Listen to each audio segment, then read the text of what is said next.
farmers and ranchers to hear what they want to see in the 2023 Farm Bill. So I think it's going to be all of that coming together, and I'm looking forward to the speech tonight. Now, of course, when you say working together, it sounds great, but when you announced your retirement, you said it was too difficult to get things done. So what advice do you have for your former colleagues to actually work together and get things done? Well, I didn't say it was too difficult. It is difficult. But I passed a piece of legislation that's considered the biggest piece of labor legislation this century with bipartisan support. And it took me 5 years to do that. So, the wheels of democracy move slowly, and sometimes they grind onward, sometimes they grind to a stop. But it's all worth the effort. What I think we need to think about as Americans when there's the complaints about border, the border, when there's complaints about immigration, when there are complaints about what is happening in policing. Keep in mind, there are answers to our nation's problems, but it genuinely takes both sides coming together. You have a Republican-controlled House, you have a Democratic-controlled Senate, you have a Democrat in the White House. So by the nature of democracy, by the nature of the people who have been elected to represent us, it is divided. So it will require really governing from the middle outward. And there's a willingness to do that. That is President Biden's politics. He is a moderate. Those are his politics.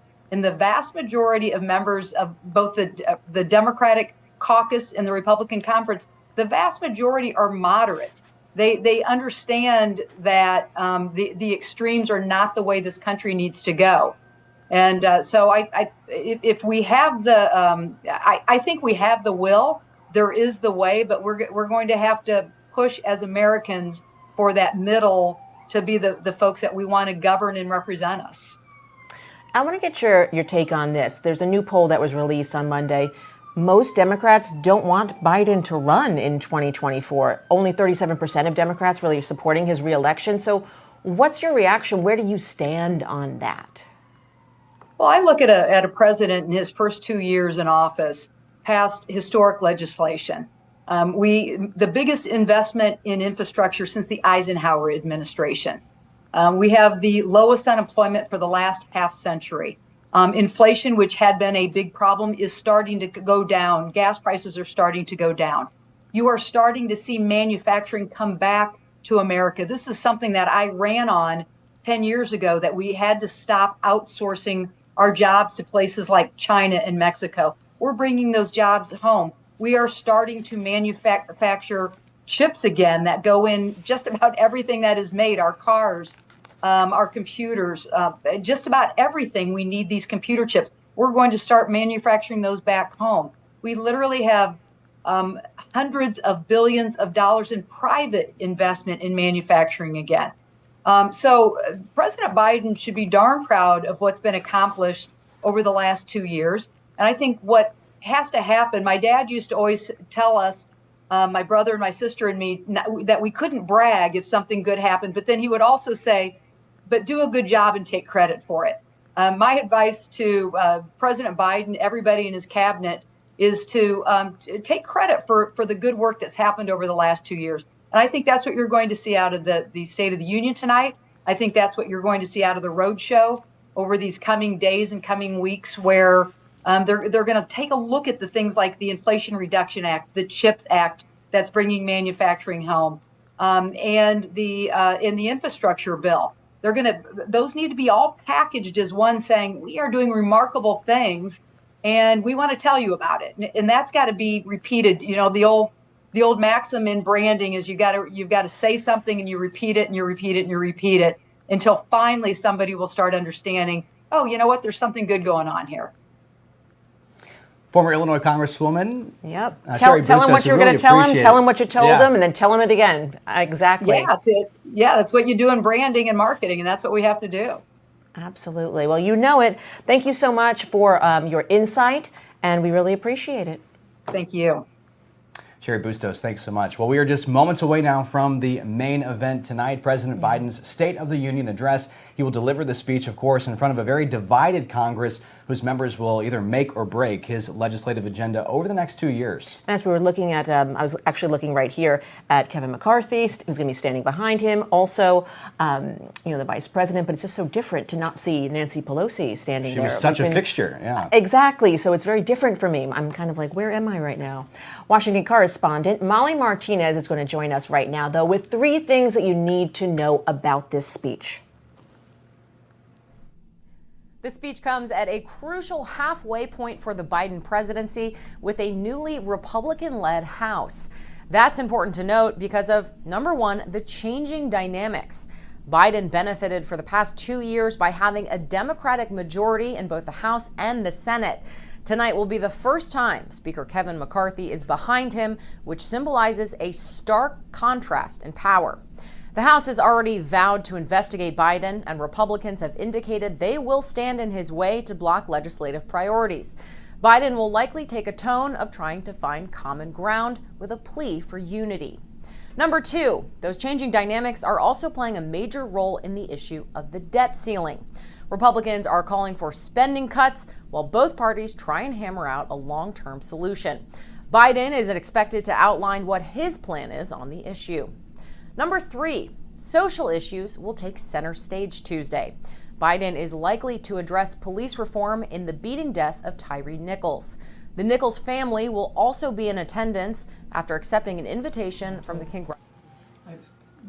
All right, that was Molly Martinez reporting. We appreciate that. Now, joining us in studio is our Washington Bureau's managing editor, I should say, Priscilla Huff. Good to see you, Priscilla. Good to see you, too. Welcome to the State of the Union. Yes. Well, we know you know a lot about the State of the Union, and this is how you know she's wearing sneakers under the desk. I'm sorry, I just blew up your spot.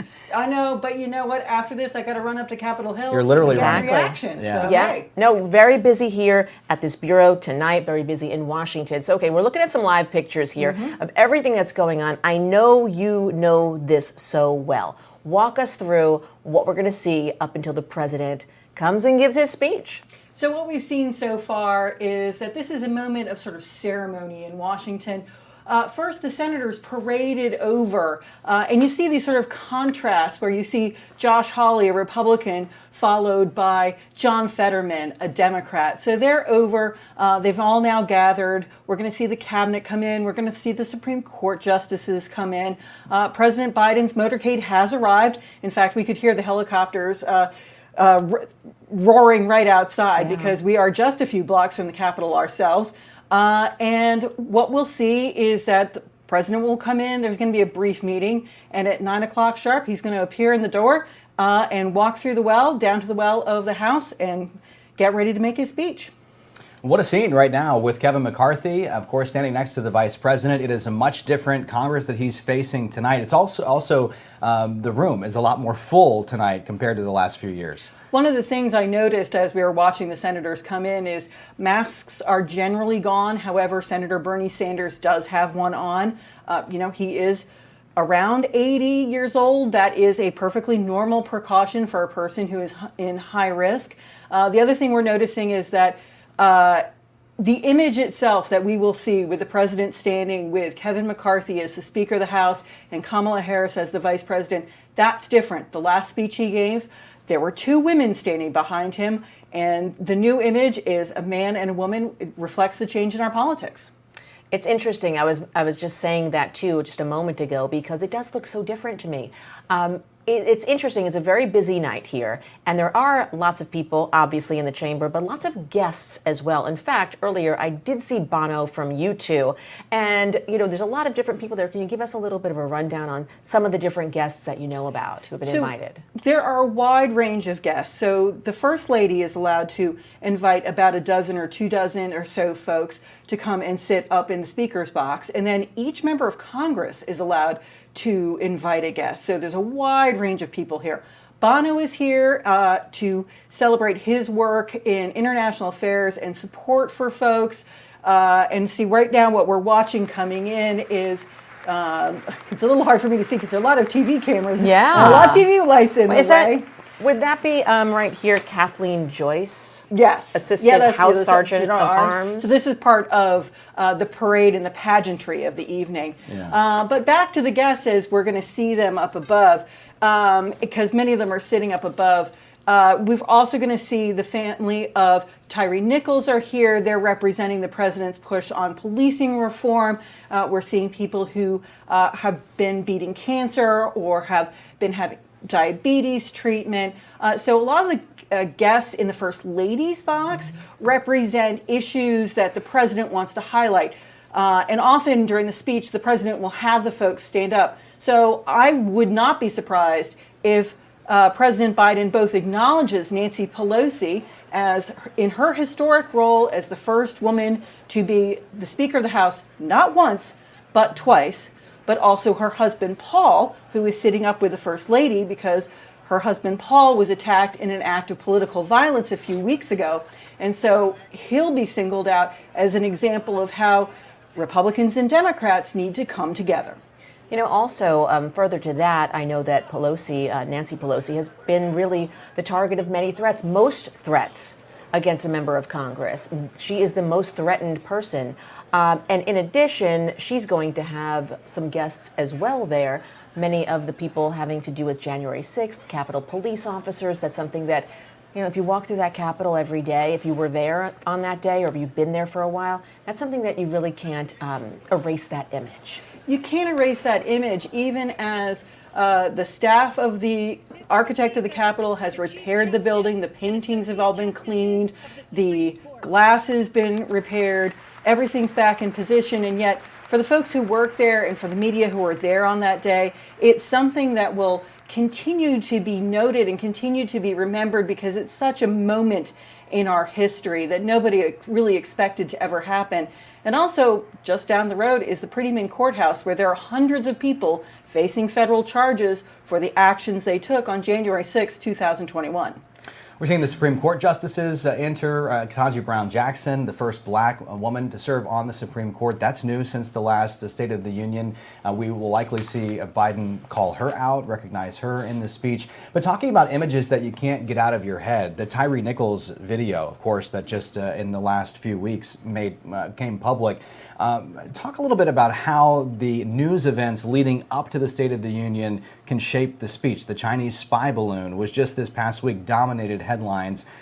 These current events kind of have to creep into the speech, and then they have to kind of make these last-minute changes. So this is a moment for President Biden and for any president to really take news events and try to meld them into his policy and where they're going forward.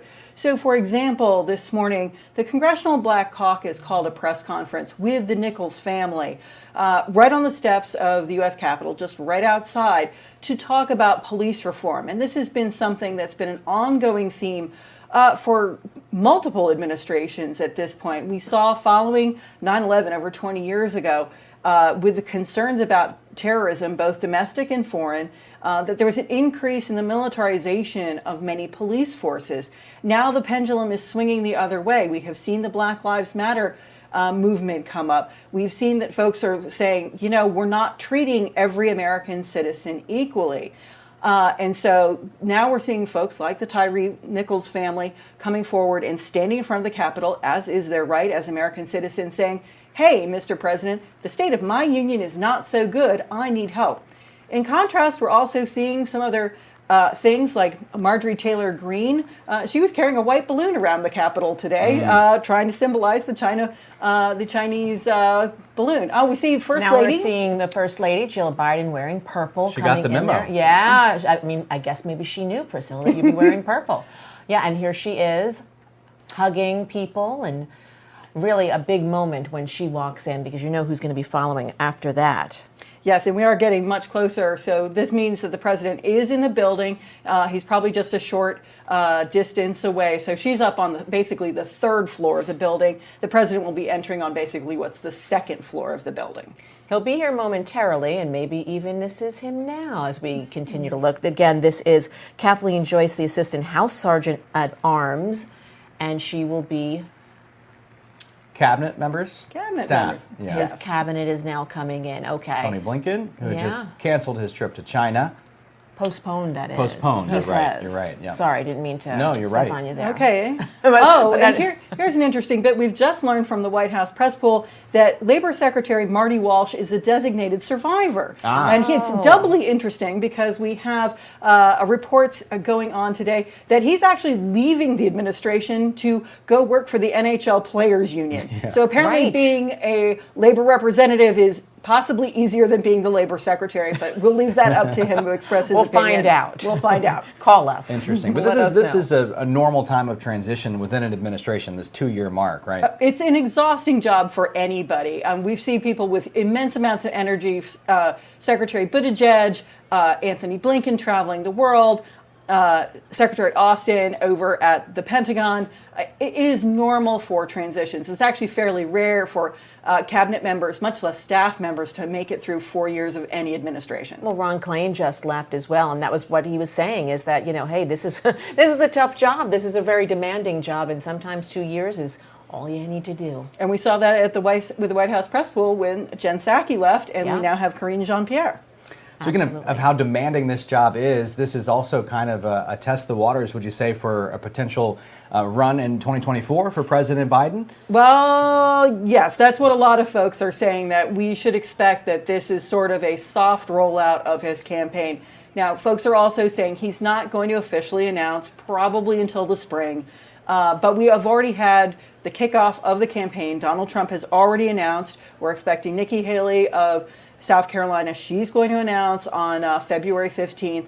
Other folks are making it fairly clear they're planning on running. So this is the biggest audience that Joe Biden will have on television for the rest of the year. So at the very least for him, it is an opportunity to say how he and his cabinet members and his policies are making a difference for the American voter. And wink, wink, nudge, nudge, don't forget me in 2 years. Exactly. I mean, what is the advantage to saying, I'm going to run for president early? You might as well wait because you're a target all that time. People are going to be looking at what you're doing and kind of picking you apart.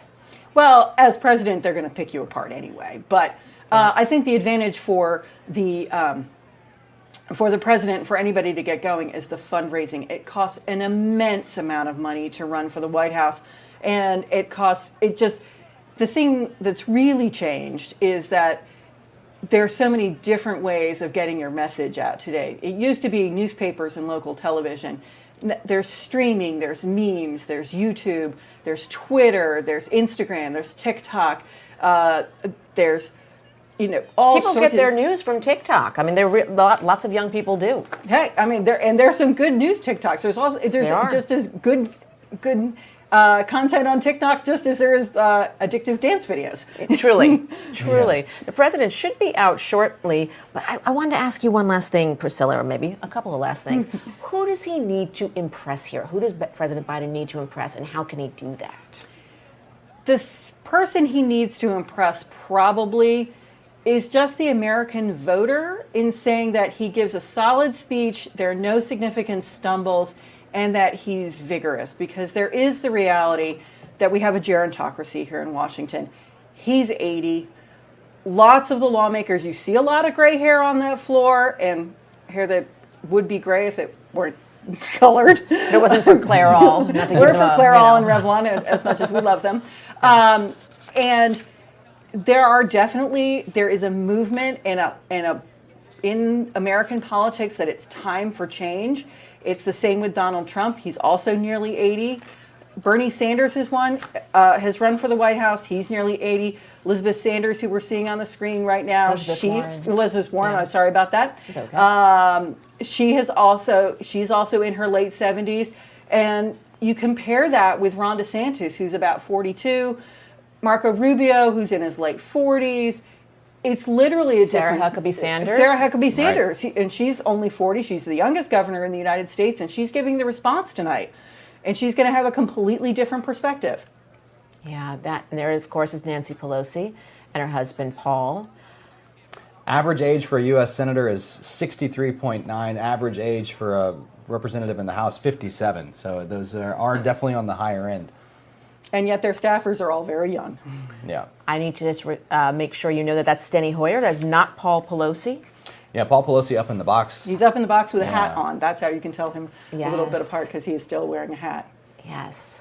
Yeah, it should be any moment now. They're usually the House Sergeant at Arms, pretty punctual. Now, the president's not always very punctual, but in this setting, they usually are pretty close to on time. And then we expect the president maybe to speak for about an hour. His last State of the Union speech was right just over an hour by like a minute or two. And an hour will be full of applause, too. It's not going to be an hour full of him speaking, Right. but certainly there'll be times when people are standing up, people are applauding, and he'll be, of course, giving shout-outs. He certainly does that a lot in some of his speeches. So we are now... We're waiting as we expect to see the Sergeant of Arms at the top of the walkway down to the well. Yeah, So it looks like McCarthy will get the gavel, and when he uses it, that's when we'll be seeing the president. Right about now. Mr. Speaker, the President of the United States.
Hello, hello, hello.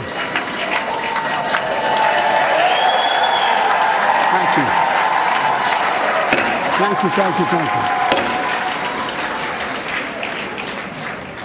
you. Members of Congress, I have the high privilege and the distinct honor to present to you the President of the United States.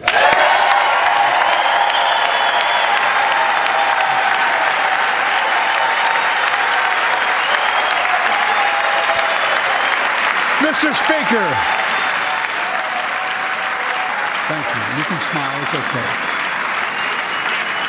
Thank you, thank you, thank you. Thank you. Please.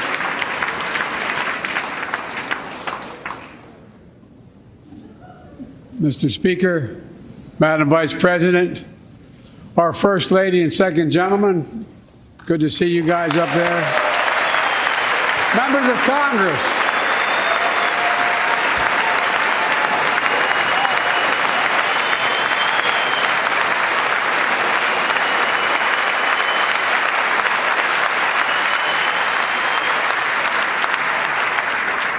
by the way, Chief Justice, I may need a court order. She gets to go to the game tomorrow, next week. I have to stay home.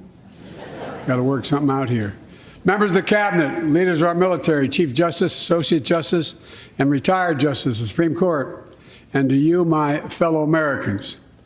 You know, I start tonight by congratulating the 118th Congress and the new Speaker of the House, Kevin McCarthy.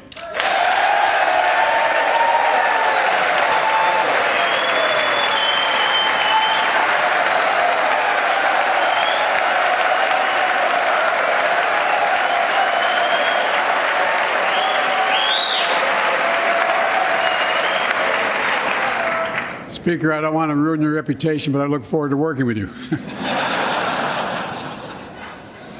And I want to congratulate the new leader of the House Democrats, the first African-American minority leader in history, Hakeem Jeffries.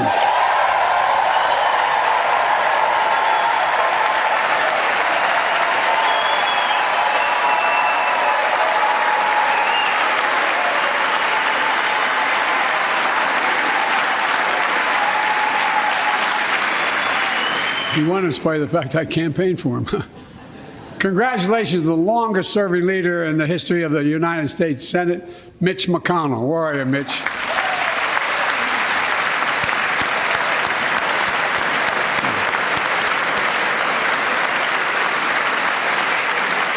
And congratulations to Chuck Schumer, another term as Senate Minority Leader. I think you. Only this time you have a slightly bigger majority, Mr. Leader. You're the majority leader. About that much bigger? Yeah. Well, I tell you what. I want to give special recognition to someone who I think is going to be considered the greatest speaker in the history of the House of Representatives, Nancy Pelosi.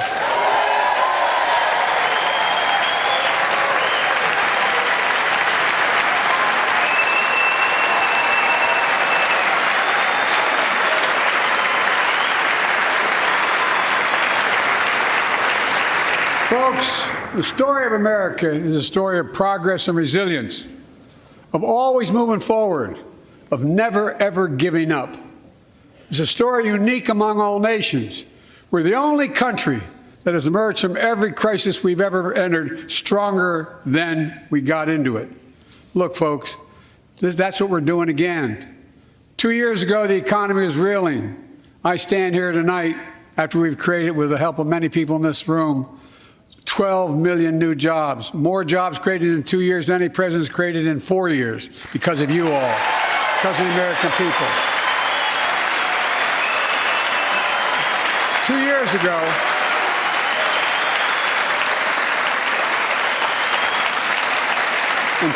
ago, COVID had shut down, our businesses were closed, our schools were robbed of so much, and today, COVID no longer controls our lives. And 2 years ago, democracy faced its greatest threats in civil war. And today, though bruised, our democracy remains unbowed and unbroken.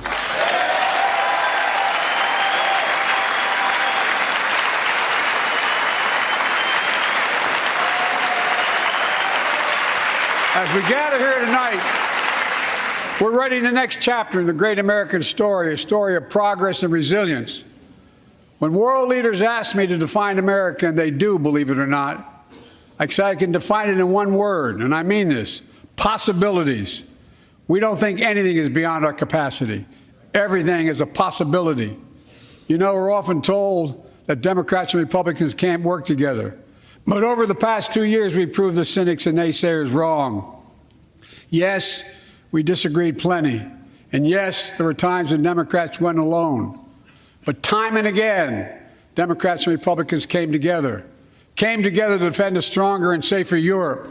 You came together to pass once in a generation infrastructure law, building bridges connecting our nation and our people. We came together to pass the most significant law ever, helping victims exposed to toxic burn pits. And in fact,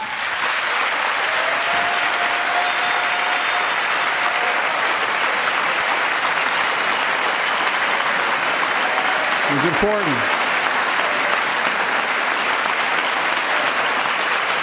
And in fact, I signed over 300 bipartisan pieces of legislation since becoming president, from reauthorizing the Violence Against Women Act, the Electoral Count Reform Act, the Respect for Marriage Act that protects the right to marry the person you love. And to my Republican friends, if we could work together the last Congress, there's no reason we can't work together and find consensus on important things in this Congress as well. I think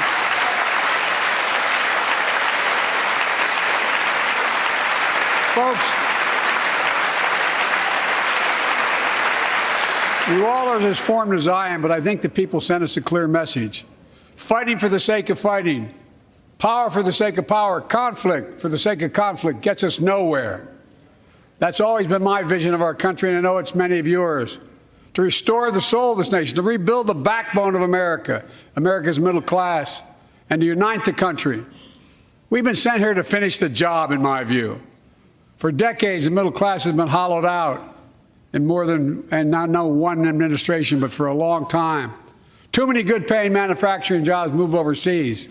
Factories closed down. Once thriving cities and towns that many of you represent became shadows of what they used to be. And along the way, something else we lost: pride, our sense of self-worth. I ran for president to fundamentally change things, to make sure our economy works for everyone, so we can all feel that pride in what we do. To build an economy from the bottom up and the middle out, not from the top down.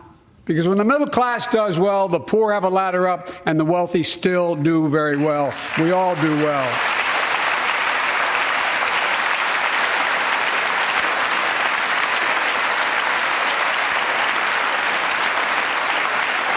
I know a lot of you always kid me for always quoting my dad, but my dad used to say, Joey, a job's about a lot more than a paycheck. He really would say this. It's about a lot more than a paycheck. It's about your dignity. It's about respect. It's about being able to look your kid in the eye and say, honey, it's going to be okay, and mean it. Well, folks, so let's look at the results.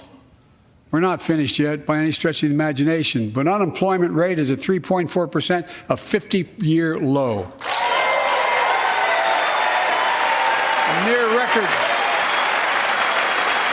record unemployment. Near record unemployment for black and Hispanic workers. We've already created, your help, 800,000 good-paying manufacturing jobs, the fastest growth in 40 years. And where is it written? Where is it written that America can't lead the world in manufacturing? And I don't know where that's written. For too many decades, we imported projects and exported jobs. Now, thanks to what you've all done, we're exporting American products and creating American jobs. Folks, inflation has been a global problem because the pandemic disrupted our supply chains, and Putin's unfair and brutal war in Ukraine disrupted energy supplies as well as food supplies, blocking all that grain in Ukraine. But we're better positioned than any country on earth right now. But we have more to do. But here at home, inflation is coming down. Here at home, gas prices are down $1.50 from their peak. Food inflation is coming down, not fast enough, but coming down. Inflation has fallen every month for the last 6 months, while take-home pay has gone up. Additionally, over the last 2 years, a record 10 million Americans applied to start new businesses. 10 million. And by the way, every time someone starts a small business is an act of hope.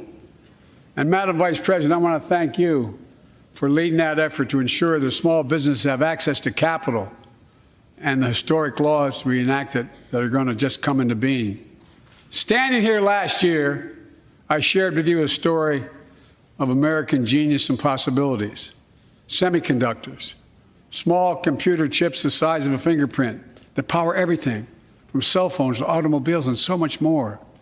These chips were invented in America. Let's get that straight. They were invented in America.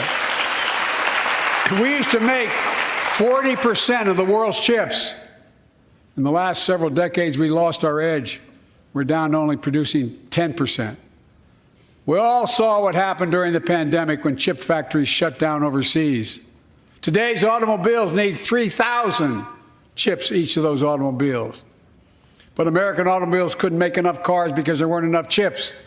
Car prices went up, people got laid off. So did everything from refrigerators to cell phones.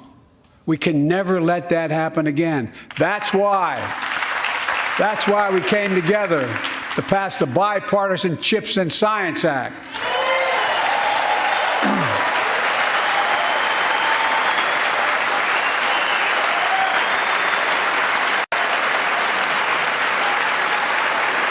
Folks, I know I've been criticized for saying this, but I'm not changing my view. We're going to make sure the supply chain for America begins in America. The supply chain begins in America. We've already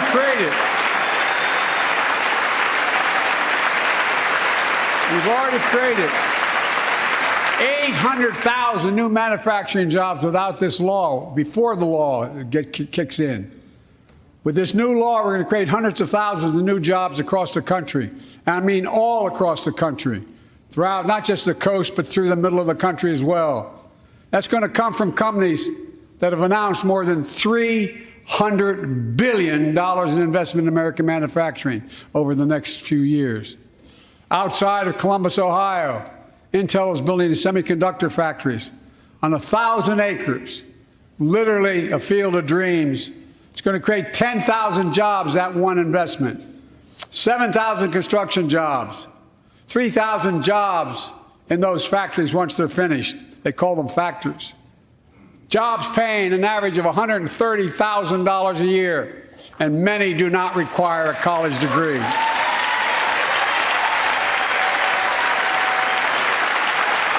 Jobs. Because we work together, these jobs where people don't have to leave home to search for opportunity. And it's just getting started. Think about the new homes, the small businesses, the medium-sized businesses. So much more that's going to be needed to support those 3,000 permanent jobs and the factories that are going to be built. Talk to mayors and governors, Democrats and Republicans, and they'll tell you what this means for their communities. We're seeing these field of dreams transform to the heartland. But to maintain the strongest economy in the world, we need the best infrastructure in the world. And folks, as you all know, we used to be #1 in the world in infrastructure. We've sunk to 13th in the world. The United States of America, 13th in the world in infrastructure, modern infrastructure. But now we're coming back because we came together and passed the bipartisan infrastructure law, the largest investment in infrastructure since President Eisenhower's interstate highway system.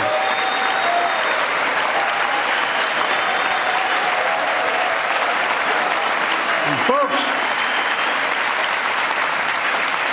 already we've funded over 20,000 projects, including major airports from Boston to Atlanta to Portland, projects that are going to put thousands of people to work rebuilding our highways, our bridges, our railroads, our tunnels, ports, airports, clean water, high-speed internet, all across America. Urban, rural, tribal. And folks, we're just getting started. We're just getting started. And I mean it sincerely. I want to thank my Republican friends who voted for the law, and my Republican friends who voted against it as well. But I still get asked to fund the projects in those districts as well. But don't worry. I promised I'd be a president for all Americans. We'll fund these projects. And I'll see you at the groundbreaking. Look, this law will further unite all of America. Projects like Brent Spence Bridge in Kentucky over the Ohio River, built 60 years ago, badly needed repairs, one of the nation's most congested freight routes, carrying $2 billion worth of freight every single day across the Ohio River. And folks, I've been talking about fixing it for decades, but we're really finally going to get it done. I went there last month with Democrats and Republicans and from both states to deliver a commitment of $1.6 billion for this project. And while I was there, I met a young woman named Sarah, who's here tonight. I don't know where Sarah is. Is she up in the box? I don't know. Sarah, how are you? Well, Sarah, for 30 years,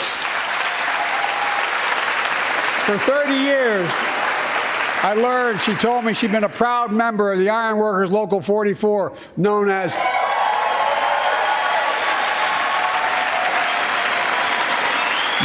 the Cowboys in the Sky.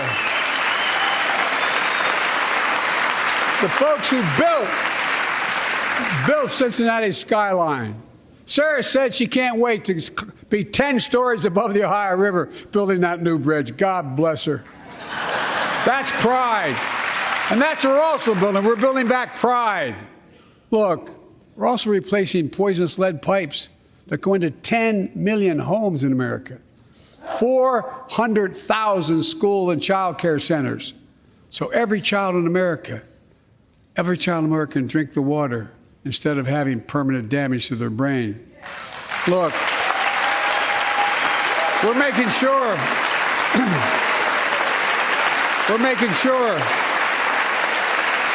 that every community in America has access to affordable high-speed internet. No parent should have to drive by McDonald's parking lot to help them do their homework online with their kids, which many thousands were doing across the country. And when we do these projects, and again, I get criticized for this, but I make no excuses for it, we're going to buy American. We're going to buy America. Folks,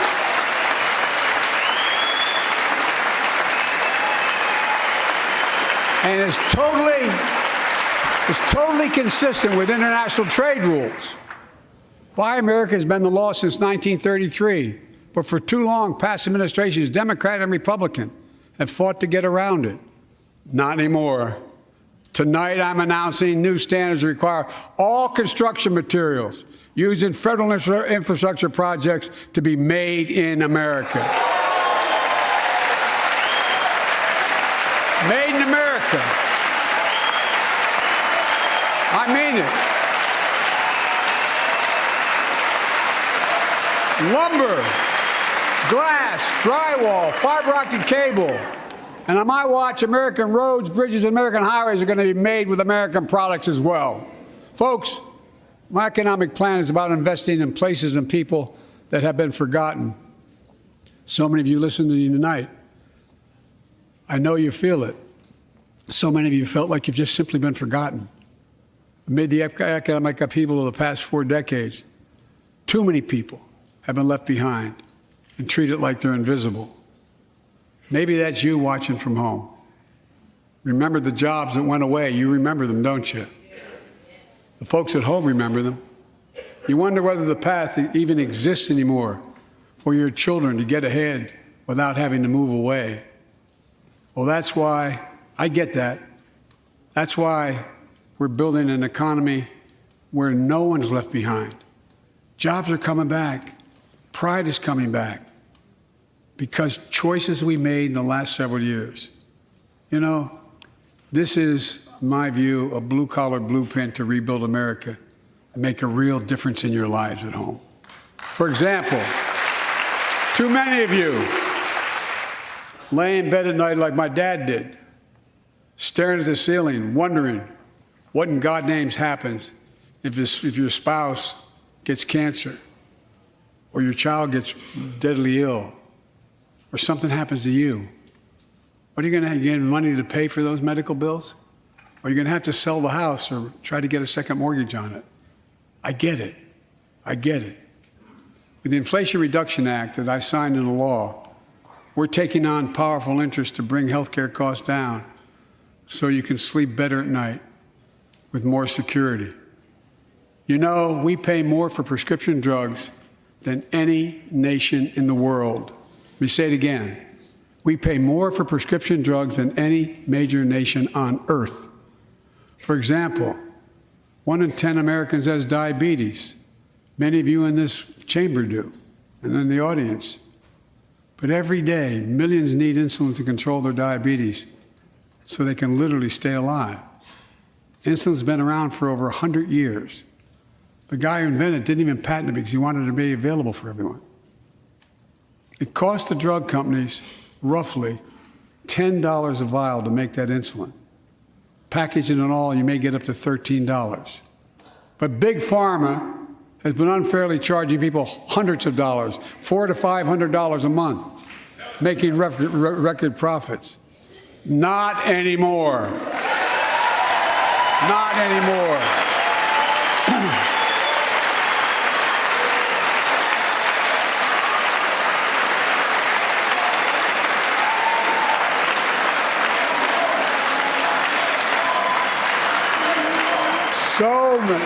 So many things that we did are only now coming to fruition.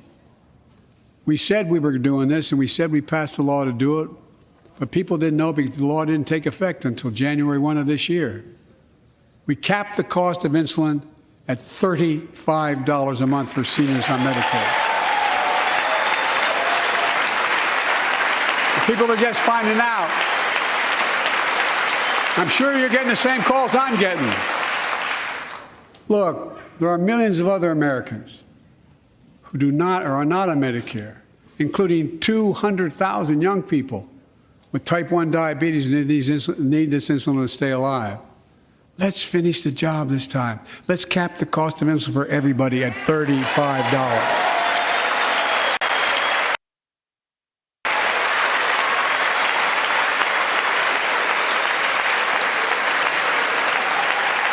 Folks, the Big Pharma is still going to do very well, I promise you all. I promise you they're going to do very well. This law also caps and won't even go into effect until 2025. Costs, out-of-pocket drug costs for seniors on Medicare at a maximum of $2,000 a year. You don't have to pay more than $2,000 a year, no matter how much your drug costs are. Because you know why? You all know it. Many of you, like many in my family, have cancer. You know the drugs can range from $10,000, $11,000, $14,000, $15,000 for the cancer drugs. If drug prices rise faster than inflation, drug companies are going to have to pay Medicare back the difference. We're finally giving Medicare the power to negotiate drug prices. Bringing down prescription drug costs doesn't just save seniors money, it cuts the federal deficit by billions of dollars, by hundreds of billions of dollars. Because these prescription drugs are drugs purchased by Medicare to keep their commitment to the seniors. Well, guess what? Instead of paying $400 or $500 a month, you're paying $15. That's a lot of savings for the federal government. And by the way, why wouldn't we want that? Now, some members here are threatening, and I know it's not an official party position, so I'm going to exaggerate, but threatening to repeal the Inflation Reduction Act. As my coach That's okay. That's fair. As my football coach used to say, lots of luck in your senior year. Make no mistake, if you try anything to raise the cost of producing jobs, I will veto it. Look, I'm pleased to say that more Americans have health insurance now than ever in history. A record 16 million people are enrolled in the Affordable Care Act. And thanks to the law I signed last year, saving millions are saving $800 a year on their premiums. And by the way, that law was written and the benefit expires in 2025. So my plea to some of you, at least in this audience, let's finish the job and make these savings permanent. Expand coverage of Medicaid.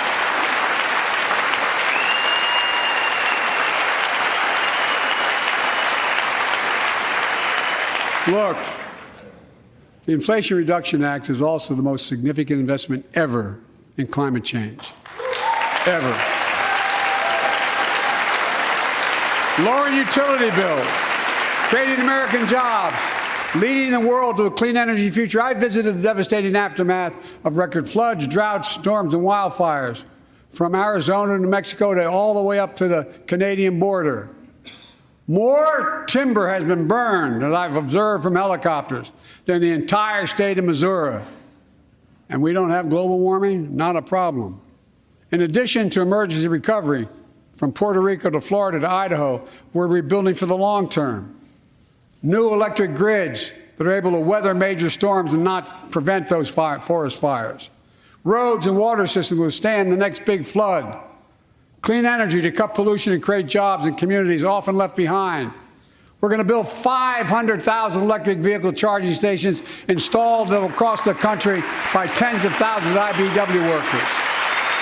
And we're helping families save more than $1,000 a year with tax credits to purchase electric vehicles and efficient appliances, energy-efficient appliances.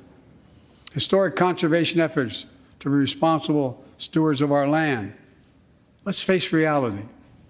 The climate crisis doesn't care if you're in a red or blue state. It's an existential threat. We have an obligation, not to ourselves, but to our children and grandchildren, to confront it. I'm proud of how America, at last, is stepping up to the challenge. We're still going to need oil and gas for a while. But guess what? No, we do. But there's so much more to do. We got to finish the job. And we pay for these investments in our future by finally making the wealthiest and biggest corporations begin to pay their fair share. Just begin.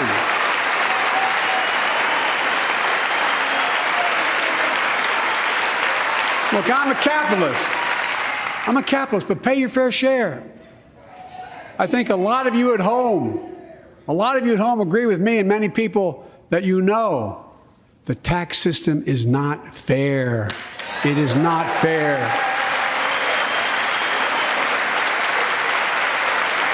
Look,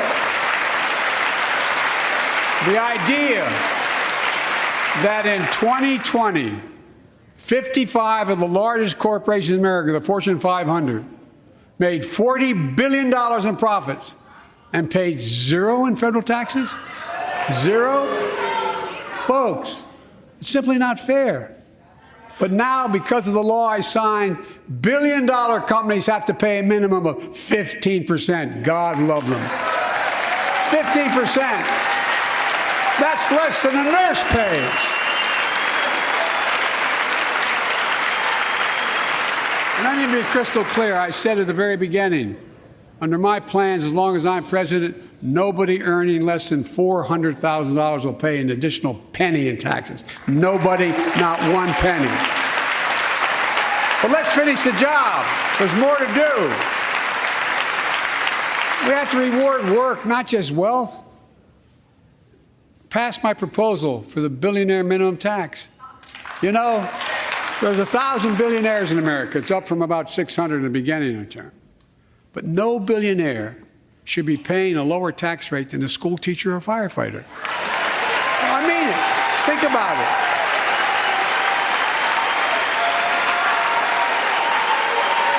I mean, look.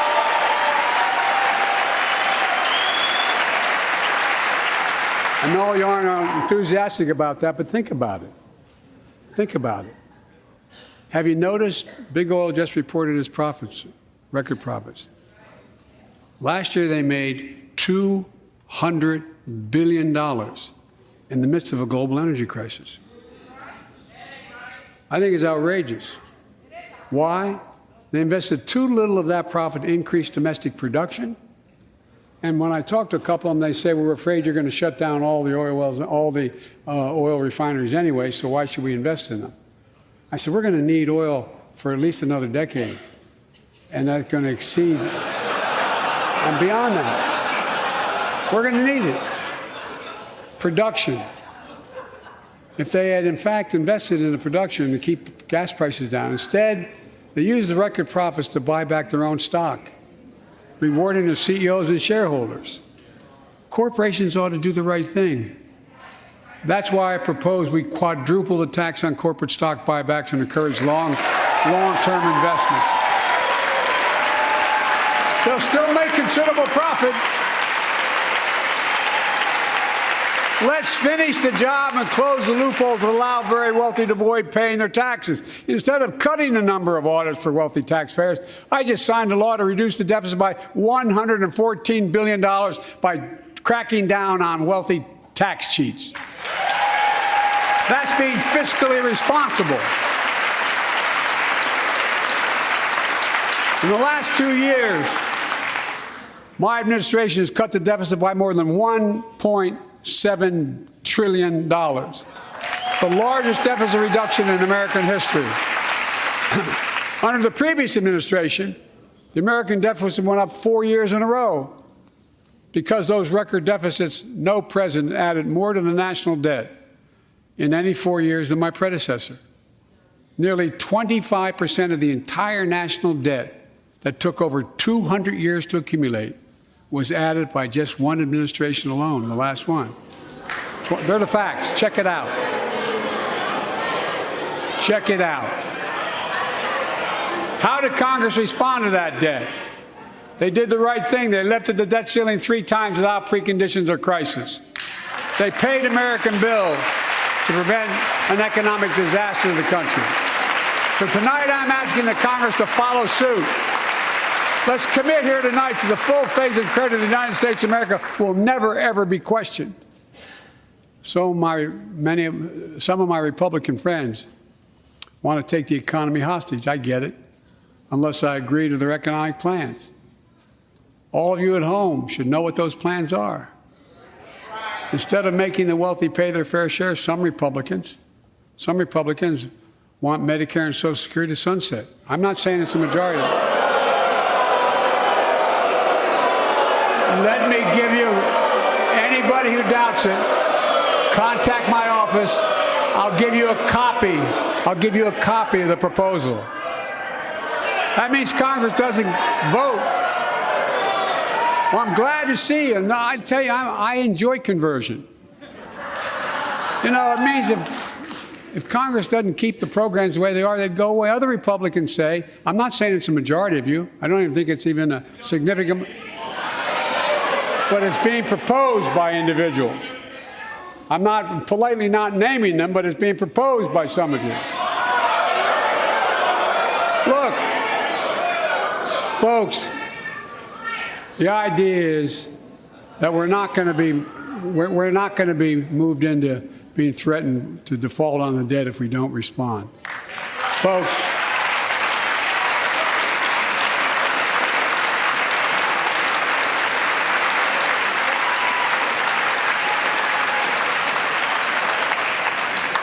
Folks, as we all apparently agree, Social Security and Medicare is off the books now, right? They're not to be stopped. All right.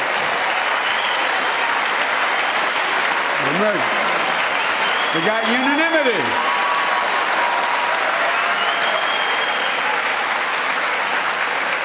Social Security and Medicare are a lifeline for millions of seniors. Americans have to pay into them from the very first paycheck they started.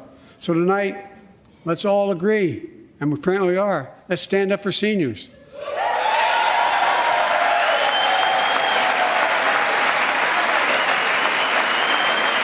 Stand up and show them.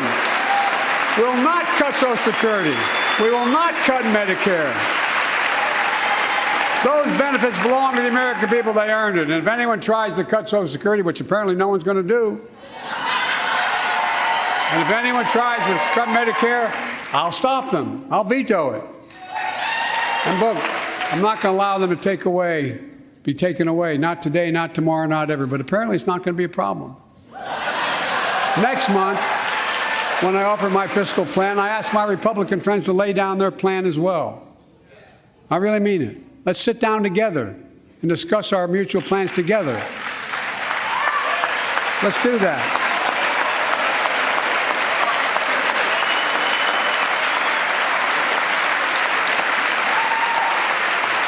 I can tell you, the plan I'm going to show you is going to cut the deficit by another $2 trillion. And it won't cut a single bit of Medicare or Social Security. In fact, we're going to extend the Medicare Trust Fund at least 2 decades, because that's going to be the next argument. How do we keep it solvent, right? Well, we'll not raise tax on anyone making under 400 grand, but we'll pay for it the way we talked about tonight, by making sure that the wealthy and big corporations pay their fair share. Look. Here's the deal. They aren't just taking advantage of the tax code. They're taking advantage of you, the American consumer. Here's my message to all of you out there. I have your back. We're already preventing Americans from receiving surprise medical bills, stopping $1 billion surprise bills per month so far. We're protecting seniors' life savings by cracking down on nursing homes that commit fraud, endanger patient safety, prescribe drugs that are not needed. Millions of Americans can now save thousands of dollars because they can finally get a hearing aid over the counter without a prescription. Look, capitalism without competition is not capitalism. It's extortion. It's exploitation. Last year, I cracked down with the help of many of you on foreign shipping companies that were making you pay higher prices for every good coming into the country. I signed a bipartisan bill that cut shipping costs by 90%, helping American farmers, businessmen, and consumers. Let's finish the job. Pass the bipartisan legislation to strengthen antitrust enforcement and prevent big online platforms from giving their own products an unfair advantage.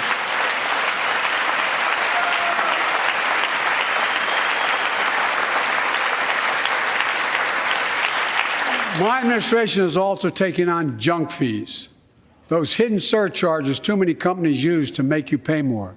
For example, we're making airlines show you the full ticket price up front, refund your money if your flight is canceled or delayed. We've reduced exorbitant bank overdrafts by saving consumers more than $1 billion a year.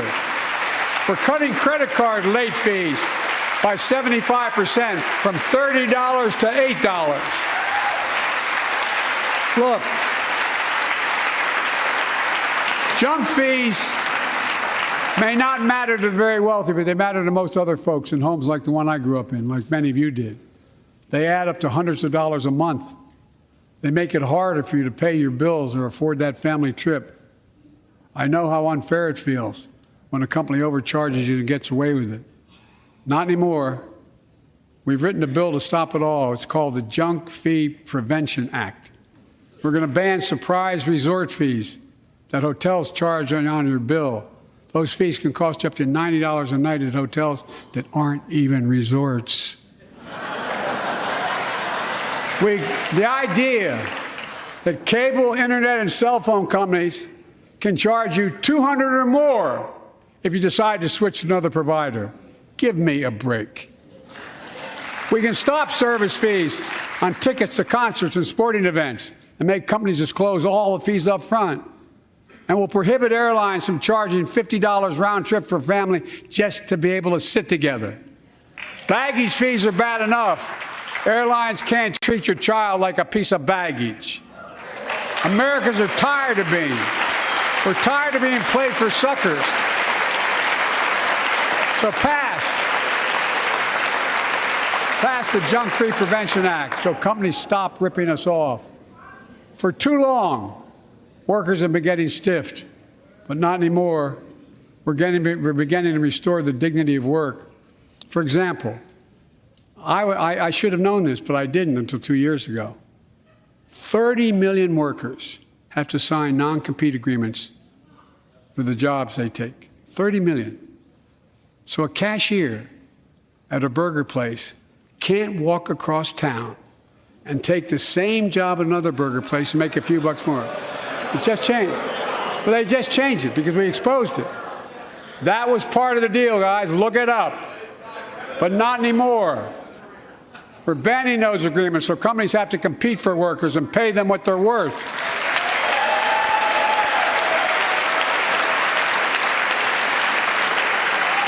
And I must tell you, this is bound to get a response from my friends on my left but the right.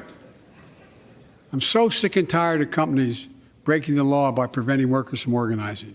Pass the PRO Act, because business have a right, workers have a right to form a union.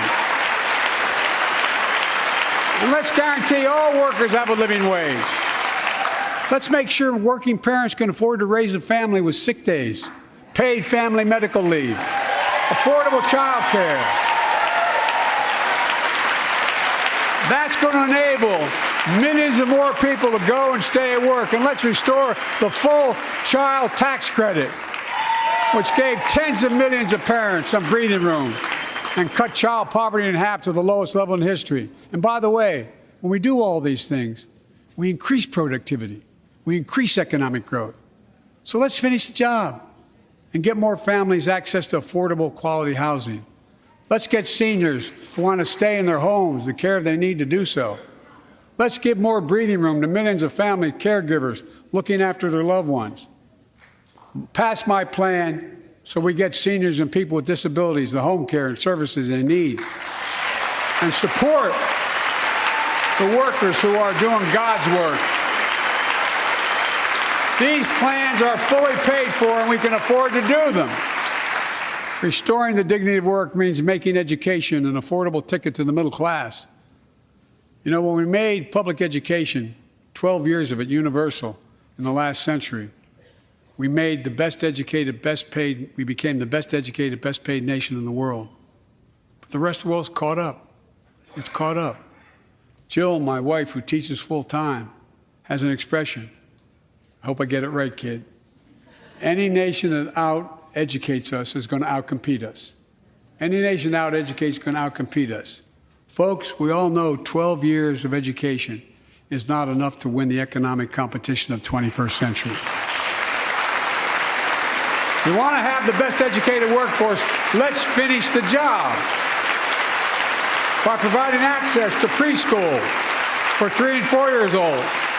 Studies show that children who go to preschool are nearly 50% more likely to finish high school and go on to earn a 2 or 4 year degree, no matter their background they came from. Let's give public school teachers a raise.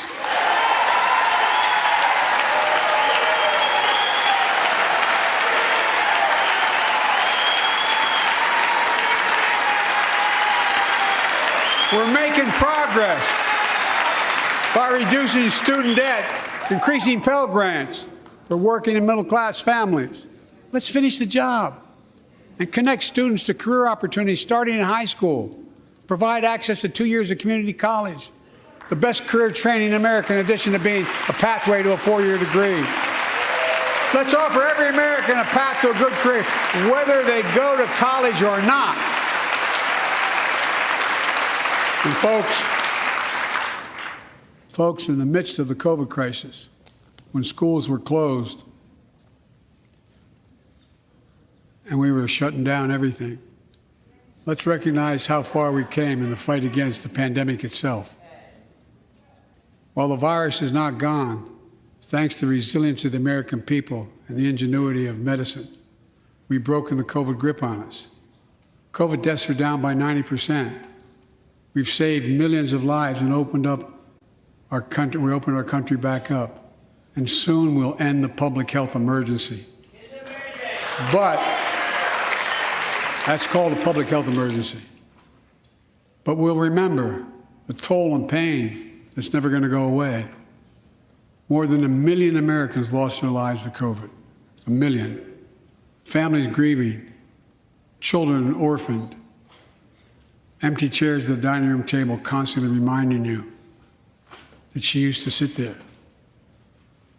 Remembering them, we remain vigilant.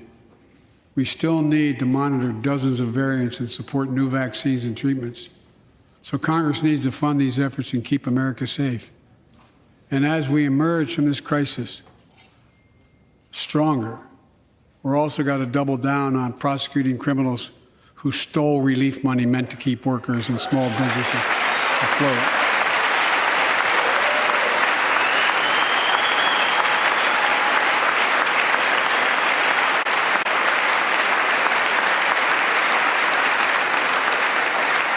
Before I came to office, you remember, during that campaign, the big issue was about inspector generals who would protect taxpayers' dollars who were sidelined. They were fired. Many people said we don't need them. And fraud became rampant. Last year, I told you the watchdogs are back. Since then, we've recovered billions of taxpayers' dollars. Now let's triple the anti-fraud strike force going after these criminals, double the statute of limitations on these crimes, and crack down on identity fraud by criminal syndicates stealing billions of dollars from the American people. And the data shows that for every dollar we put into fighting fraud, the taxpayers get back at least 10 times as much. It matters. It matters. Look, COVID left its scars, like the spike in violent crime in 2020, the first year of the pandemic. We have an obligation to make sure all people are safe. Public safety depends on public trust, as all of us know. But too often that trust is violated. Joining us tonight are the parents of Tyree Nichols. Welcome.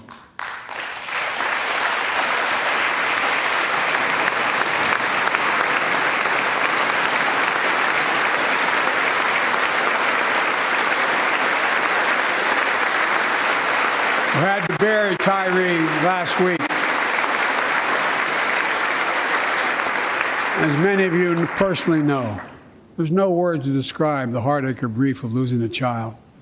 But imagine if you lost that child at the hands of the law.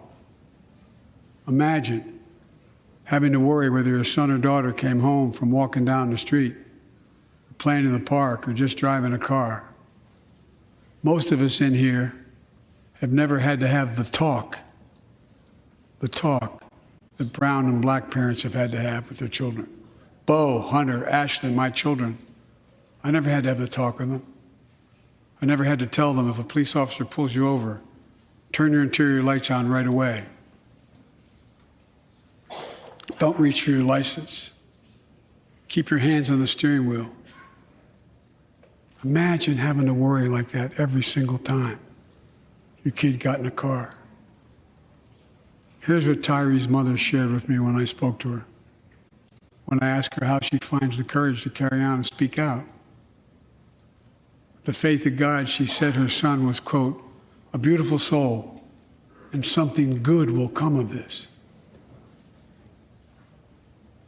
Imagine how much courage and carry that takes. It's up to us, to all of us. We all want the same thing. Neighborhoods free of violence. Law enforcement who earns the community's trust. Just as every cop, when they pin on that badge in the morning, has a right to be able to go home at night, so does everybody else out there. Our children have a right to come home safely. Equal protection under the law is a covenant we have with each other in America. We know police officers put their lives on the line every single night and day. And we know we ask them in many cases to do too much, to be counselors, social workers, psychologists, responding to drug overdoses, mental health crises, and so much more. In one sense, we ask much too much of them. I know most cops and their families are good, decent, honorable people, the vast majority. But they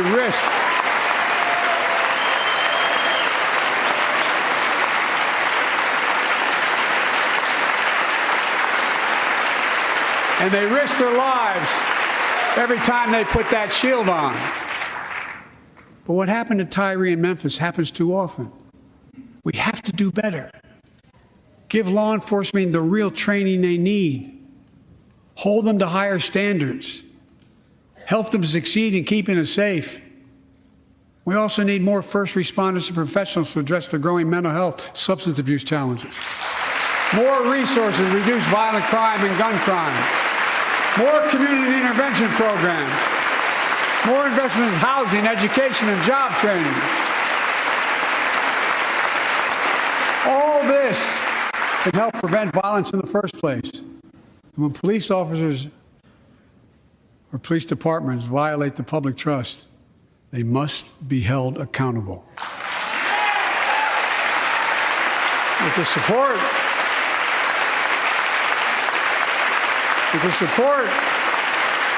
of the families of victims, civil rights groups, and law enforcement, I signed an executive order for all federal officers, banning chokeholds, restricting no-knock warrants, and other key elements of the George Floyd Act.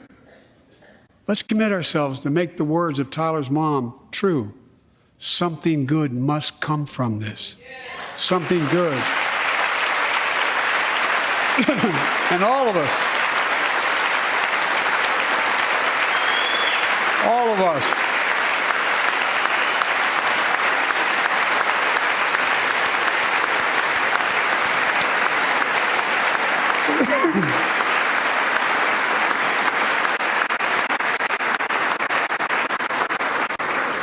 folks, it's difficult, but it's simple. All of us in this chamber, we need to rise to this moment. We can't turn away. Let's do what we know in our hearts that we need to do. Let's come together to finish the job on police reform. Do something. Do something. That was the plea of parents who lost their children in Uvalde. I met with every one of them. Do something about gun violence. Thank God. Thank God we did. Passing the most sweeping gun safety law in 3 decades. That includes things like that the majority of responsible gun owners already support. Enhanced background checks for 18 to 21 years old. Red flag laws, keeping guns out of the hands of people who are a danger to themselves and others. But we know our work is not done. Joining us tonight is Brandon Say, a 26-year-old hero. Brandon put his college dreams on hold to be at his mom's side. His mom's side when she was dying from cancer. And Brandon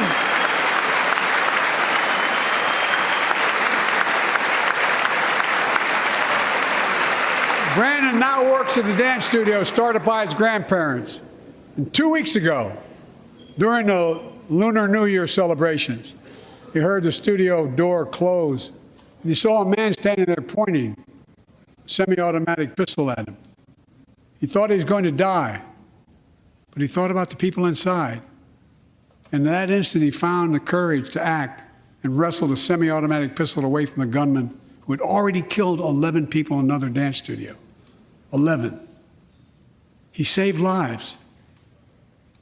It's time we do the same. Ban assault weapons now. Ban them now. Once and for all.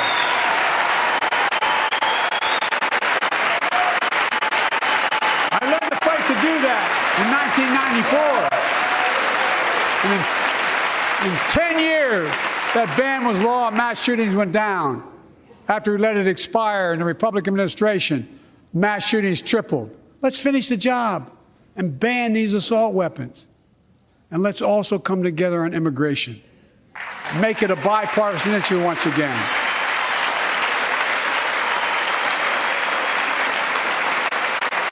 We now have a record number of personnel working to secure the border. arresting 8,000 human smugglers, seizing over 23,000 pounds of fentanyl in just the last several months. We've launched a new border plan last month. Unlawful migration from Cuba, Haiti, Nicaragua, and Venezuela has come down 97% as a consequence of that. But American border problems won't be fixed until Congress acts. If we don't pass my comprehensive immigration reform, at least pass my plan to provide the equipment and officers to secure the border.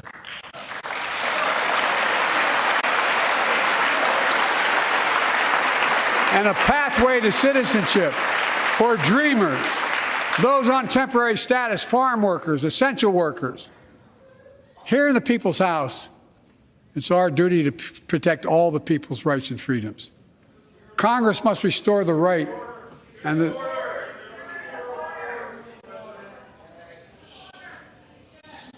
Congress must restore the right that was taken away in Roe v. Wade and protect Roe v. Wade.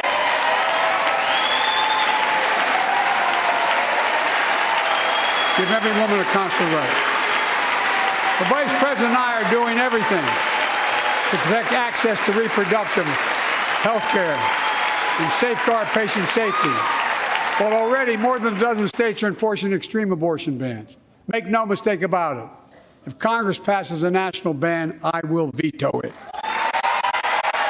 But let's also pass the Bipartisan Equality Act to ensure LGBTQ Americans, especially transgender young people, can live with safety and dignity. Our strength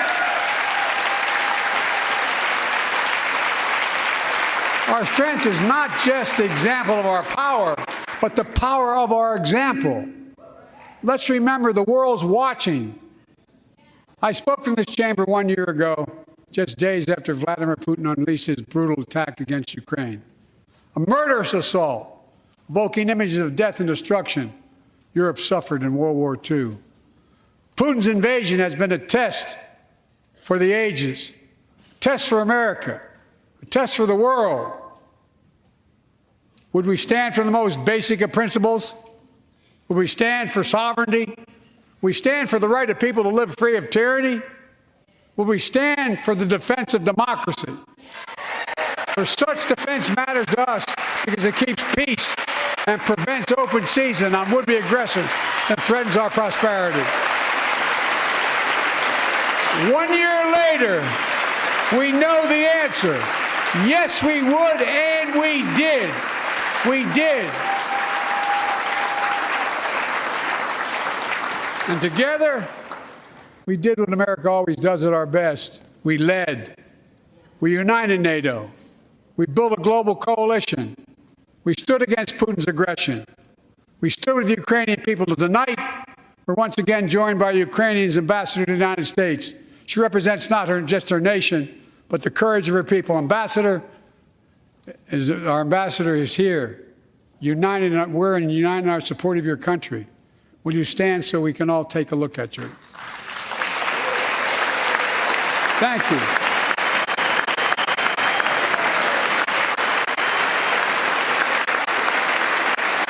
We're going to stand with you as long as it takes.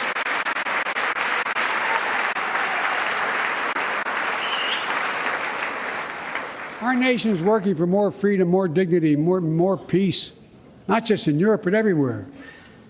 Before I came to office, the story was about how the People's Republic of China was increasing its power and America was failing in the world. Not anymore. We made clear, and I made in my personal conversations, which have been many, with President Xi, that we seek competition, not conflict. But I will make no apologies that we're investing to make America stronger. Investing in American innovation and industries that will define the future that China intends to be dominating. Investing in our alliances and working with our allies to protect advanced technologies so they will not be used against us. Modernizing our military to safeguard stability and deter aggression. Today, we're in the strongest position in decades to compete with China or anyone else in the world. Anyone else in the world. And I'm committed.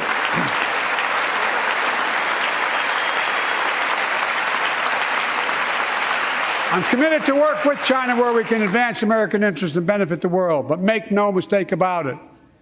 As we made clear last week, if China threatens our sovereignty, we will act to protect our country, and we did.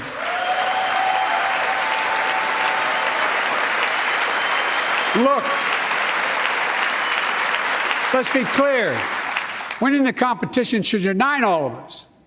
We face serious challenges across the world. But in the past 2 years, democracies have become stronger, not weaker. Autocracy has grown weaker, not stronger. Name me a world leader who changed places with Xi Jinping. Name me one. Name me one. America's rallying the world to meet those challenges, from climate to global health, to food insecurity, to terrorism, to territorial aggression. Allies are stepping up, spending more and doing more. Look, the bridges we're forming between partners in the Pacific and those in the Atlantic, and those who bet against America are learning how wrong they are. It's never, ever been a good bet to bet against America. Never.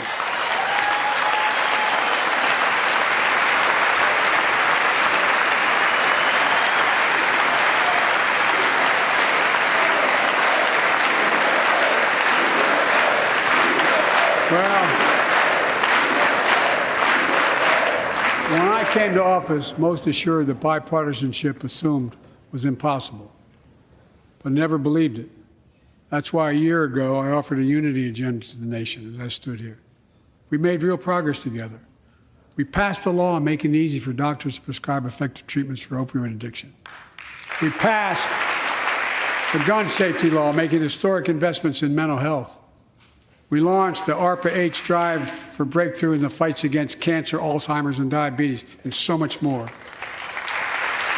We passed the Heath Robinson PACT Act, named after the late Iraq War veteran whose story about exposure to toxic burn kits I shared here last year.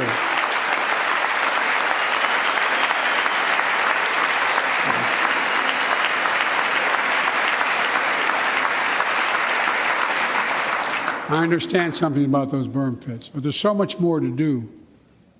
We can do it together. Joining us tonight is a father named Doug from Newton, New Hampshire. He wrote Jill, my wife, a letter, and me as well, about his courageous daughter, Courtney. A contagious laugh, his sister's best friend, her sister's best friend. He shared a story all too familiar to millions of Americans and many of you in the audience. Courtney discovered pills in high school.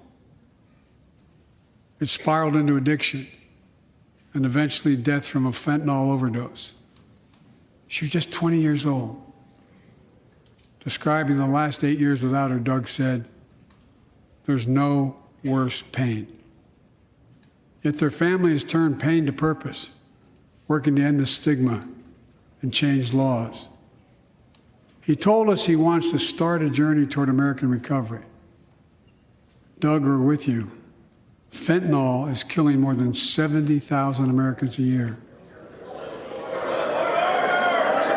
Big, you got it.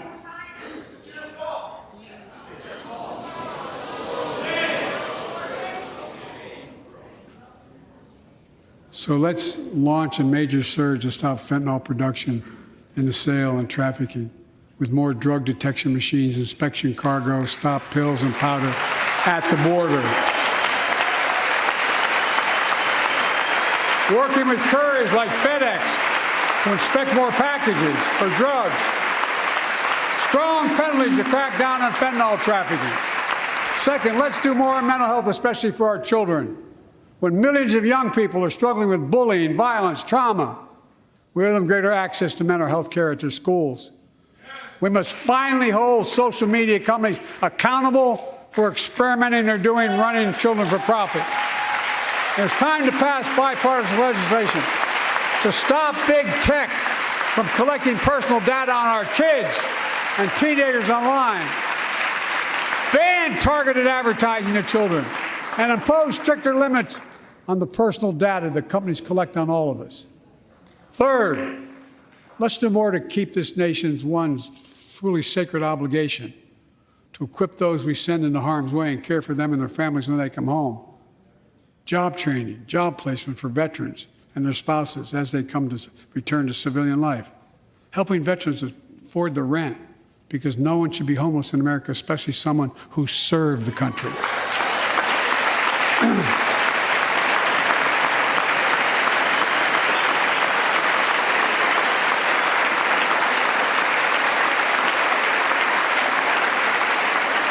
Dennis McDonough is here of the VA. We had a first real discussion when I asked him to take the job. I'm glad he did. We were losing up to 25 veterans a day on suicide.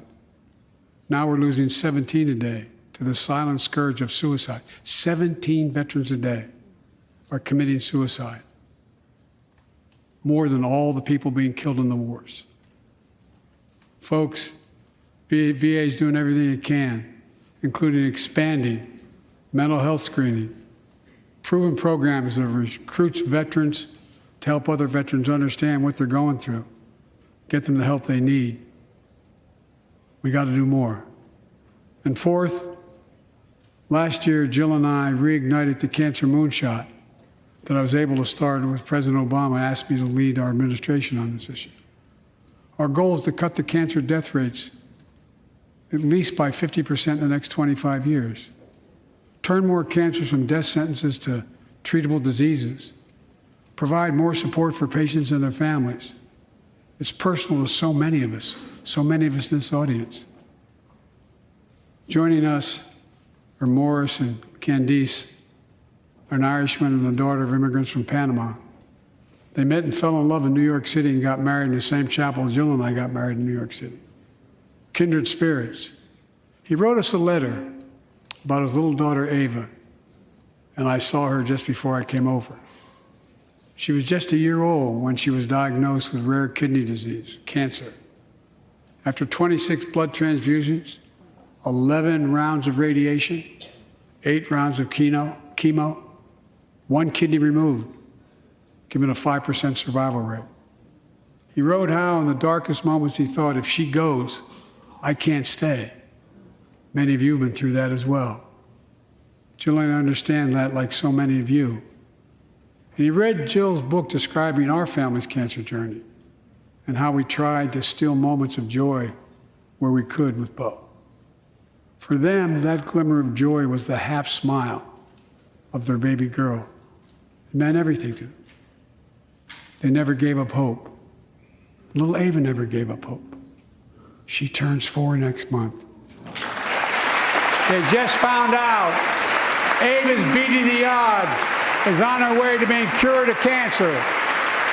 And she's watching from the White House tonight if she's not asleep already. For the lives we can save,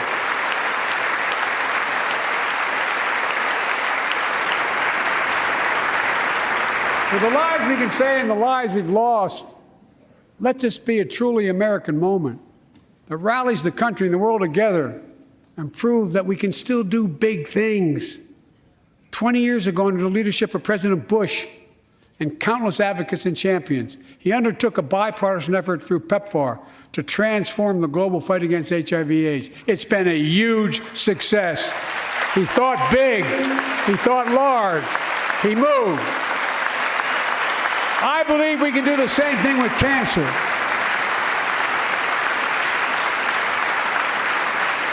Let's end cancer as we know it. Cure some cancers once and for all. Folks, there's one reason why we've been able to do all of these things. Our democracy itself. It's the most fundamental thing of all. With democracy, everything's possible. Without it, nothing is. For the last few years, our democracy has been threatened and attacked, put at risk, put to the test in this very room on January the 6th. And then just a few months ago, an unhinged big lie assailed and unleashed a political violence, the home of the then Speaker of the House of Representatives, using the very same language the insurrectionists used as they stalked these halls and chanted on January 6th. Here tonight in this chamber, is the man who bears the scars of that brutal attack, but is as tough and as strong, as resilient as they get. My friend Paul Pelosi. Paul, stand up.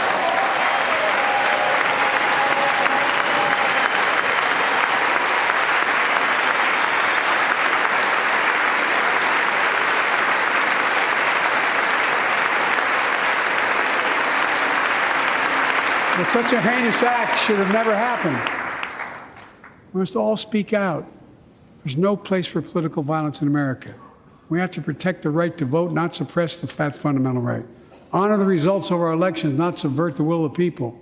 We have to uphold the rule of law and restore trust in our institutions of democracy. And we must give hate and extremism in any form no safe harbor.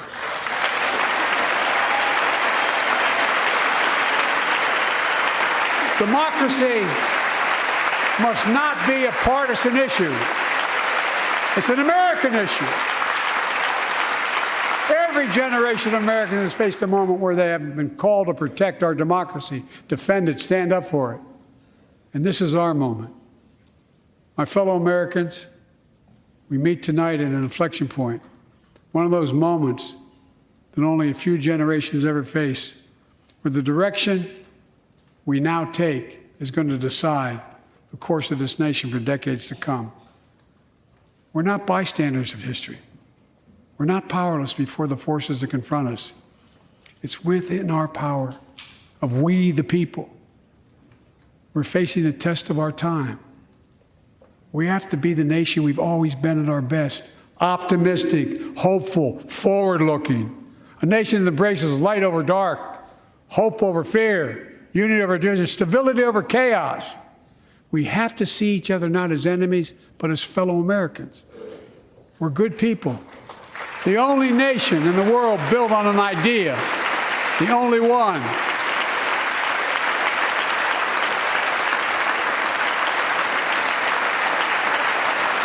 Other nations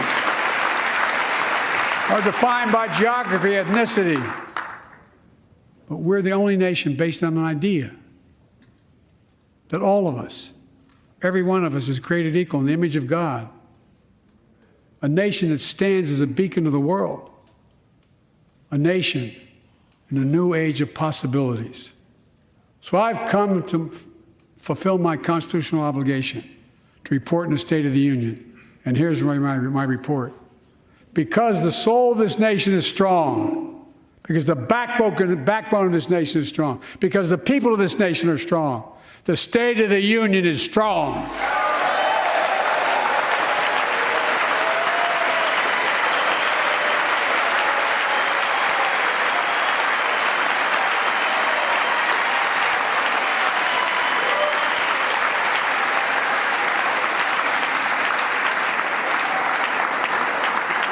I'm not new to this place.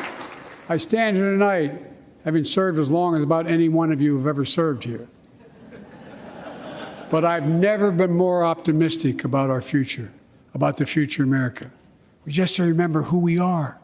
We're the United States of America, and there's nothing beyond our capacity if we do it together. God bless you all, and may God protect our troops. Thank you.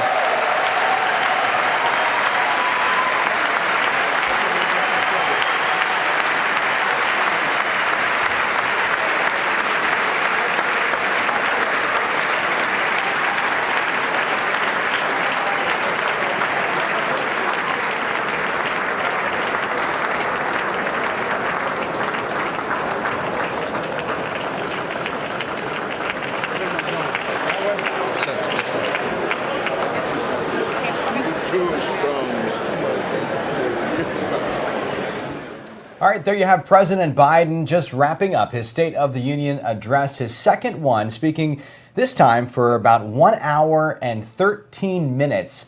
Just under 1 hour, 13 minutes, a bit longer than his last speech. We've been listening along. Yes, Deborah we have. and I here with you, taking notes and just kind of talk a little bit about what we heard in the speech as we wait for the Republican response from Sarah Huckabee Sanders. We'll talk about that and bring you that live just as soon as it happens. But in the meantime, as we watch the president exit the chamber, he's